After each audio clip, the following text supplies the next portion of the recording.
Okay, good evening, everybody. So I'm just going to give it a second to make sure that I'm coming out live. I'll check on my phone. Let's have a quick look. Excellent. Okay, I'm coming out live. So hopefully people will join me to make sure that I am, they can hear me. I'll just give it a moment. Okay, hopefully. So, okie dokie, let's have a look. Is that working? Coming out live. Okay, cool. All right, excellent. Okay, so without further ado, I'll make a start. So firstly, thank you for everybody that has watched the Relabeling Reactivity Symposium that happened all last week. I was meant to do a live yesterday. Unfortunately, I got waylaid with family commitments, so I postponed it to today, and obviously gave people the opportunity to ask any questions, which I've had via various sources, email and private messages. So I'm going to go over those questions. I've sort of whittled it down to 10 questions that I'm going to go through because I don't want to obviously take up people's massive amount of time. If you join, you want to ask questions, by all means, please feel free to do so. If you are interested in joining Relabeling Reactivity, I'll share a link in the comments, and obviously sign up's going to be open till this Friday, I should say. Yeah, this Friday coming. If you're interested, if you're undecided, just reach out to me and ask me. So all last week, or from Tuesday, I covered various aspects of reactivity, the causes of reactivity. Then we had the team members, Angela Watson and Lou Holmes, talking about their respective roles within the Relabeling Reactivity community, and very graciously Rachel Williams was able to join us and talk through her experience of working through reactivity challenges with her dog Mac and the benefits of being in the community. And today I'm going to go over some questions that people have asked, and to be fair, these questions have been ones that have certainly some of them are ones that are very, very common. So I have them on my phone, and without further ado, I'm going to excuse me, I'm going to answer those questions, or hope to answer the questions. Okay, so and this is one that's quite common. So the first question that's asked, and this is one that's quite common, is how long does it take to overcome reactivity? So that is a little bit of a how long is a piece of string. It depends on how long the behavior has been rehearsed for, and irrespective of the behavior, it generally is about the same timeline for the amount of time it's been rehearsed for that behavior to be remedied or changed. Now, the caveat to that is, unless in certain circumstances, certain behaviors can be changed very, very, very quickly. And that is down to the extent of the problem. There are lots of instances where very quickly you can make a change in your dog's behavior. I've certainly had that experience with numerous dogs that I've worked with over the years, where there's been somewhat of an instantaneous change in their behavior. And it's often just the owner having a breakthrough and confidence boost with their dog. Generally speaking, if you have a dog that's reactive today, I would say probably you've got to allow enough time for you to develop the techniques, do the work with your dog, and also realistically implement it into your life. And the biggest thing is to change your mindset. All right. So it can take, sorry, 1 second. Sorry, this is my child. So the biggest thing to consider is obviously your confidence as a owner and a guardian. I would generally say that certainly you're looking at a couple of months of work. Realistically, as I said, 3 to 6 months of working through your dog challenges, you should see a major change. Done correctly, you should see quite impactful change relatively quickly, following the processes outlined in Relabeling Reactivity. And sometimes it can be even quicker, depending, as I said, of the extent of the problem. Okay. Second question is, can online training actually work with reactive dogs? Don't you need to see the dog to make it work? Absolutely not. And I would actually say that online training is incredibly effective for reactive dogs. And the reason being is that the initial foundation layers are built in environments that you are comfortable with, the dog is comfortable with. You have opportunity to refer to the lessons, work through them at your own rate, come back to them, revise them, watch them several times over, practice their techniques at home before you take them out in a testing situation. Now, think of the comparison of doing an in-person session with your dog that has a reactivity challenge, okay? You go to a trainer, you turn up in a strange environment, you're already feeling under a level of pressure and stress because you're with a trainer, you know, you're already probably a little bit self-conscious, you're trying to learn new techniques, your dog's in a strange environment, they may or may not expose you to triggers and so forth and so forth. All of it is going to end badly and probably go a little bit left.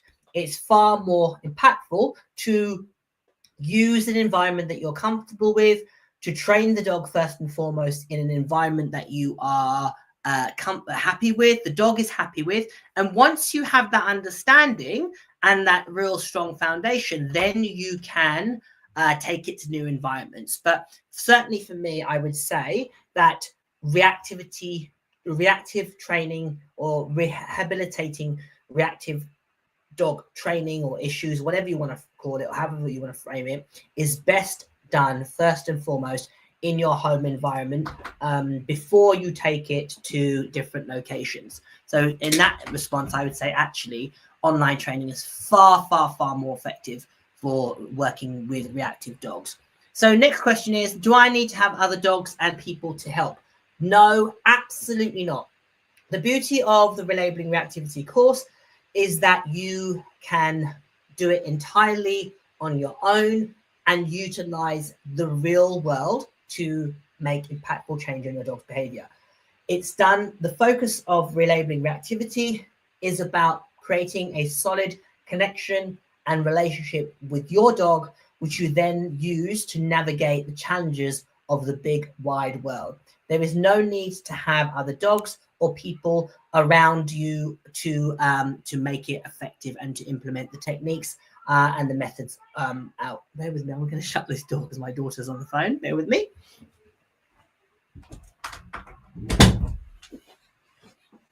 Don't work with children and animals is what they say. Well, I haven't got any animals here, so children is the next thing. So let me have a look here. Let me have a look. Okay, fourth question is, can I post videos in the group? Absolutely. On the VIP group, you can post videos of your training for feedback and guidance. That often happens where people will, or they just follow, several people will post videos of their dog going out on a walk and showing the change in the dog's behavior, or they want feedback on a specific challenge. So absolutely, you can post videos on the group for feedback. Definitely. Next question is, my dog has been attacked and is reactive because of this experience. Can I ever get him over it?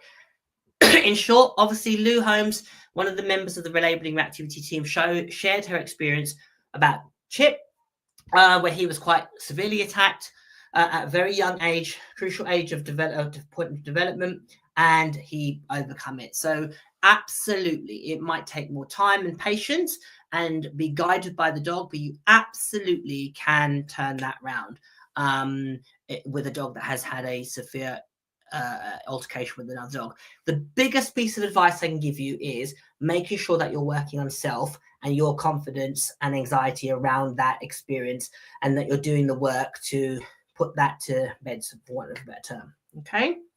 Let me have a look. Next question is, what are your thoughts on quick fixes? So this is a challenging one. I thought about whether to post this question. So quick fixes can happen, okay? You can absolutely have an instance where, you know, with a trained eye and experience and timing, etc., you can make a really quick, impactful change on a dog's behavior, whether it is a behavior modification issue or a behavioral challenge, I should say, or a sports issue. I've done that numerous times in the past. But I don't want to give people the fallacy or the misrepresentation that impactful, long-lasting change is going to be a quick fix. Like anything done in life, whether you wanted to, you know, get fitter for your sport or get fitter for your own well-being and health, or just to look good on the beach, if you wanted to, you know, climb a mountain, if you want to run a marathon, if you want anything that takes a level of commitment and dedication, is going to take time. It's about consistency, discipline in terms of putting the work in, being committed to the process, and being patient and kind with yourself. So I would say that quick fixes can occur, they are not the norm. I would say it's all about, and that's where people can be disheartened if they don't have a quick fix. But be patient, be committed, be disciplined, be consistent, and you should reap the rewards of anything that you do, whether it's reactivity or dog sports related. Okay. Next question is, I've been advised to use tools that I'm not comfortable with, but not sure positive reinforcement only will work. So I'm a reinforcement-based dog trainer. I don't use aversive tools to train my dogs. However, that doesn't mean that positive is not permissive. Sorry, that positive is not permissive is the mantra I live by. Thank you. And it's really, really important to understand that consistency is key. To teach the behaviors that you want, make sure you're consistent with criteria, irrespective of the environment and situation, and build understanding. That in itself will prevent you having to use aversive tools or corrections or physical discomfort to create clarity with your dog.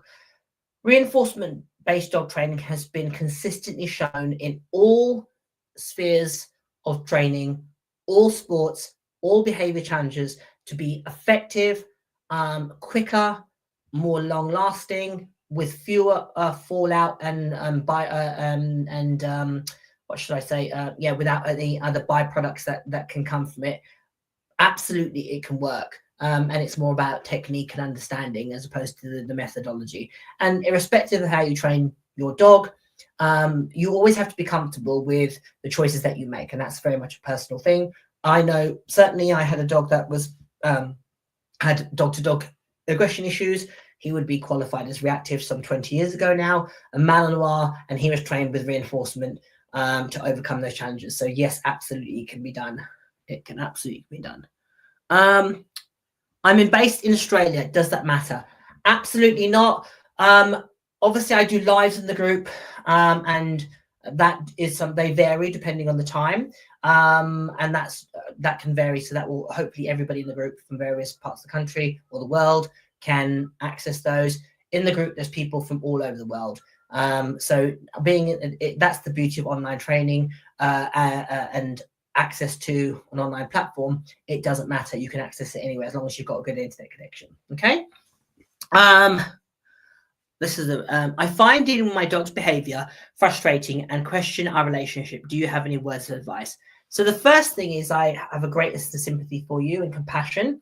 I think that's a really normal thing to share. Thank you for being so vulnerable. I would say my words of advice is be kind and compassionate to yourself. You are doing the best you can with the information and knowledge that you have to try and better your dog's life. When you know better, you'll do better, which is where courses like Relabeling Reactivity or being open to the information that's been shared on the Relabeling Reactivity Symposium, the fact that you have stumbled across this page is not by chance. So that in itself tells me that you are on the path to being more knowledgeable, more informed, and being able to help your dog. So make sure that you focus on what you have done as opposed to what you haven't done. It can be a process to overcome a challenge such as reactivity. As we explained, it's not just one point to the next or one point to another. There will be ups and downs. Embrace them both because that's ultimately where your relationship will be formed. Okay. Final question is, what is a realistic outcome for a reactive dog? And that is a fantastic question. So how big is your imagination, in short?